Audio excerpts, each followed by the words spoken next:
Today I'm in Kings Park in Dalkeith. I'm going to find a local junior ground, the ground of Dalkeith Thistle to be precise. I went to high school less than a mile from here, so I know this park very well. Spent many lunchtimes in this park. Um, Sometimes doing things I should be doing and sometimes doing things that I shouldn't be doing. But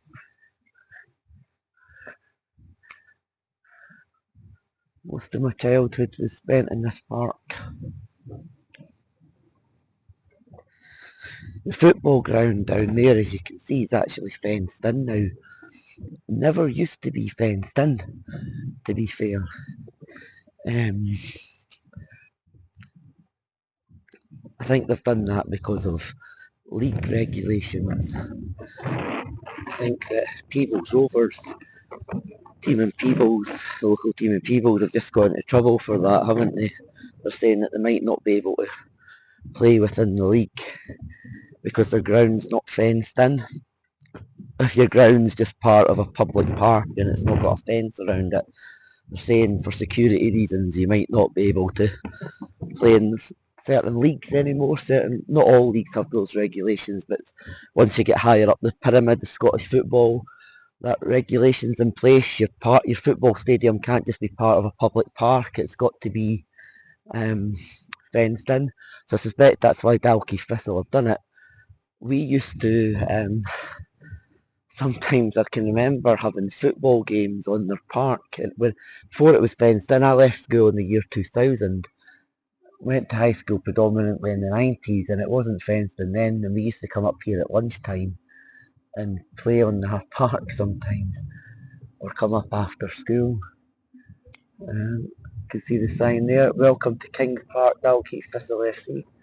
So I've not got much in the way of stand. There's a little stand here, and then across there is like the main pavilion, which I suppose would be the home end, and then there's like a stand across from the main stand. That would be the main stand over there. Then there's nothing behind that goal, and I suspect there's also nothing behind the other goal. Yeah. So there's where one goal would be over there. As you work your way around, there's the pavilion again, which with the home and away dugouts. That's where the players would get changed, and I suppose that would be the main stand area. Then across the way they've got this like little terracing area opposite the main stand. And behind the other goal there's nothing. Like I say, this sort of corrugated fence never used to be here. It just used to be open and part of this park that you see around you, which is Kings Park, which is just a public park in Dalkeith. But the East of Scotland Football League, who I believe is responsible for this, have introduced rules that say you can't just be part of a public park, you've got to be fenced in. Whether that's right or wrong, I don't know. You can let me know in the comments. I don't necessarily think it's a good thing because it'll have advantages. Like if you're fenced in, like kids just can't come and play in your stadium. It'll have advantages like that, and the park won't get damaged as such.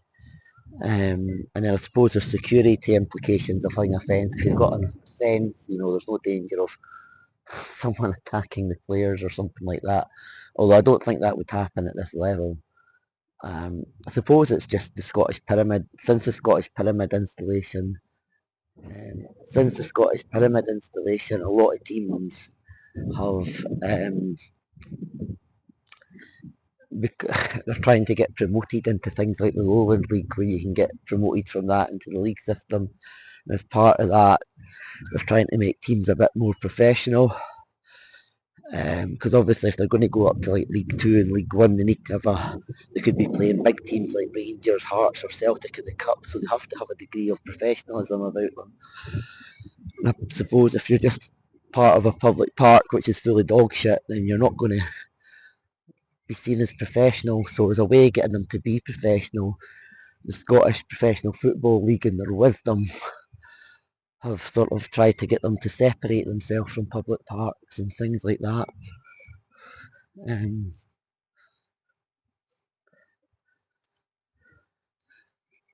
get a better angle. So there's the terrace, I think. And then there's nothing behind that goal, nothing behind this goal. Home and away dugouts in the pavilion, which is the main stand.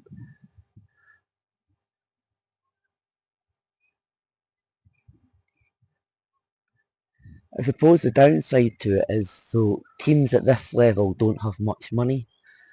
And to install a corrugated fence like that, I mean, that'd be in the tens of thousands. That wouldn't be cheap.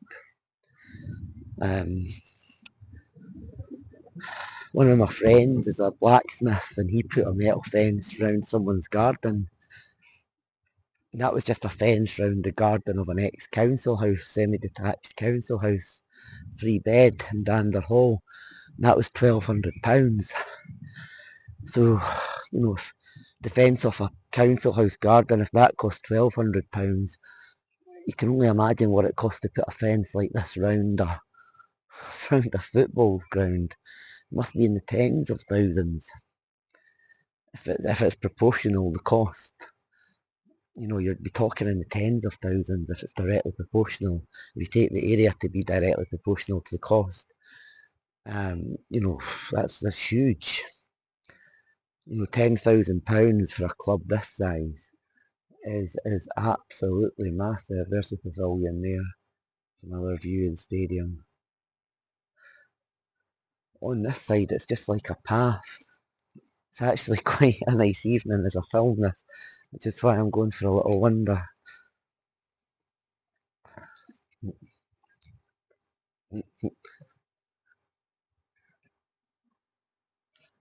There's that terrace in across the way. So I got to zoom in on that.